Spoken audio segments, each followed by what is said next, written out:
Hello बच्चों, आज मैं आपको 9 दिसंबर 2020 की 9वीं कक्षा की गणित विषय का जो कार्यपत्रक है 65 नंबर का, ये इस वीडियो में एक्सप्लेन करूंगी। और इस कार्यपत्रक का जो हमारे पास टॉपिक है वो है, जो भी हमारे पास अध्याय 1 है संख्या पद्धति, उसका हम यहाँ पर करेंगे पुनरावृत्ति। तो पुनरावृत्ति में जो भी हमारे पास वर्कशीट आई थी, हमारे पास फर्स्ट सेकेंड, तो पुनरावृत्ति में हमारे पास जो भी वर्कशीट आई थी फर्स्ट, सेकंड और थर्ड, हम आज उनकी पुनरावृत्ति करते हैं। ठीक है, तो इसमें हमारे पास जो प्रथम क्वेश्चन है वो क्या है, अपरिमेय संख्याओं का दशमलव प्रसार होता है। तो बच्चों आपको ध्यान है ना कि अपरिमेय संख्या की आप बात कर रहे हो। अपरिमेय संख्या यानी कि एक तो आपके पास वो कैसी होनी चाहिए, अशांत। ठीक है, और अशांत होने के साथ यानी कि जो आपकी अनवसानी होती है उसके साथ साथ वो कैसी होनी चाहिए, अनावर्ती भी होनी चाहिए। ठीक है, तो आपके पास ये कौन सा ऑप्शन आ जाएगा, थर्ड ऑप्शन। ठीक है, सेकंड प्रश्न देखिए कि दो परिमेय संख्याओं के बीच में कितनी परिमेय संख्या होती है। तो आप ये जानते हैं बच्चे कि दो परिमेय संख्याएं जब होती है उनके बीच में हमारे पास अपरिमित संख्या होती है, यानी कि थर्ड ऑप्शन जो है इसका आंसर है। तीसरा जो प्रश्न है उसमें 22/7 को दशमलव रूप में लिखने पर क्या मिलता है।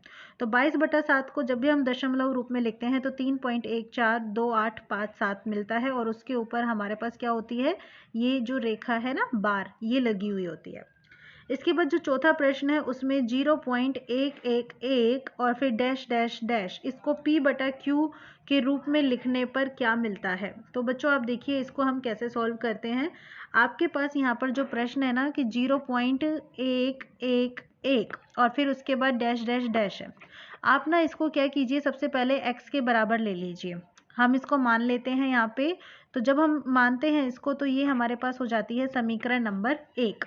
अब हम इस समीकरण नंबर 1 को क्या करते हैं, 10 से गुना कर लेते हैं।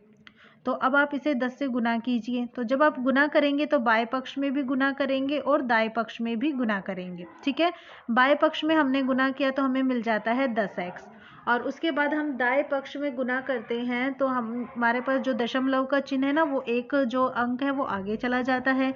ठीक है, तो आपके पास ये क्या हो जाता है, 1.11 एंड सो ऑन, मतलब आगे तक कंटिन्यू ये चलता रहता है। हम इसको यहाँ पर ले लेते हैं समीकरण नंबर 2।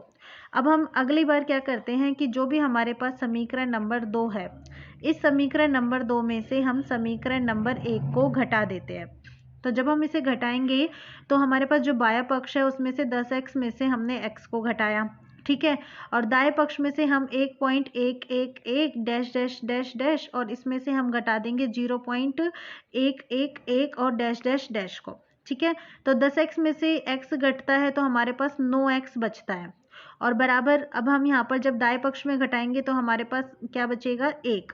ठीक है, तो जब हम इसको यहाँ पे हल करते हैं तो हमारे पास x का मान कितना मिल जाता है, 1/9।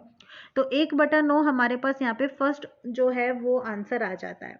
ठीक है, इसके बाद अब हम यहाँ पे जो अगला प्रश्न है वो देखते हैं। उसमें हमें पांचवा जो प्रश्न है उसमें 0 पॉइंट, उसके बाद 3 2 और 2 के ऊपर बार लगा हुआ है, यानी कि रेखा जो है वो लगी हुई है, और इसको हमें p/q के रूप में लिखना है। तो देखिए हम इसको किस प्रकार से लिखेंगे। तो जो भी आपके पास यहाँ पे संख्या है 0.3 और उसमें 2 है और 2 के ऊपर क्या है, बार। ठीक है, तो हम क्या करेंगे, यहाँ पर 2 जो है इसको बार बार लिख देते हैं। इसका मतलब ये है कि जो 2 है वो बार बार यहाँ पे आ रहा है, तो डैश डैश डैश हो जाता है। ठीक है, इसको अब हम यहाँ पर क्या करते हैं, x के बराबर मान लेते हैं। तो ये हमारे पास यहाँ पे समीकरण 1 है। अब हम इसको क्या करते हैं, 10 से गुना करते हैं, जैसे हमने पहले किया था बिल्कुल उसी तरीके से हम यहाँ पर 10 से भी इसको गुना करते हैं। तो जब आप इसको 10 से गुना करेंगे तो आपके पास यहाँ पर जो बायां पक्ष है वहाँ पे क्या हो जाएगा, 10x।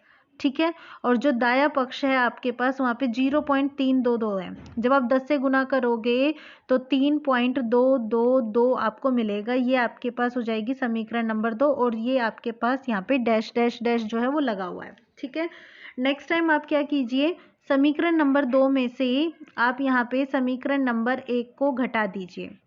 तो आपने 10x में से किसको घटाओगे, x को। ठीक है, तो 10x माइनस x, और फिर उसके बाद यहाँ पर 3.222 डैश डैश डैश, इसमें से आप घटा रहे हो किसको, 0.322 को। तो 10x माइनस x आपके पास आ जाता है 9x, और जब हम इसको घटाते हैं तो यहाँ पे 2 माइनस 2 देखो 0, 2 में से 2 गया 0, और यहाँ पे 2 में से 3 यानी कि 12 में से 3 गए तो 9, और फिर उसके बाद यहाँ पे बचता है 2, तो 2.9 आपके पास आ जाता है। ठीक है, तो आपके पास यहाँ पे 9x का मान आ जाता है। आप यहाँ से x का मान ज्ञात कर सकते हैं, तो 2.9 बटा 9। अब जब हम ये दशमलव यानी कि पॉइंट का चिन्ह हटाते हैं तो हमारे पास क्या आ जाता है, नीचे एक शून्य लग जाता है, यानी कि 29 बटा 90। तो जो तीसरा ऑप्शन है वो हमारे पास यहाँ पे 5वें प्रश्न का आंसर आ जाता है 29 बटा 90। ठीक है, अब इसके बाद हमारे पास छठा प्रश्न है जिसमें हमें क्या करना है, परिमेय संख्याएं और अपरिमेय संख्याएं इनको अलग अलग करना है। मतलब हमें इनको छांटना है कि कौन सी संख्या हमारे पास परिमेय है और कौन सी हमारे पास अपरिमेय। तो इसमें हम क्या करते हैं, सबसे पहले देखिए यहाँ पे ना जो 29.34927 है इसमें डैश डैश लगा हुआ है, इसका मतलब ये आगे तक चलती जा रही है ना। क्या कोई अंक यहाँ पर बार बार आ रहा है, नहीं आ रहा है ना।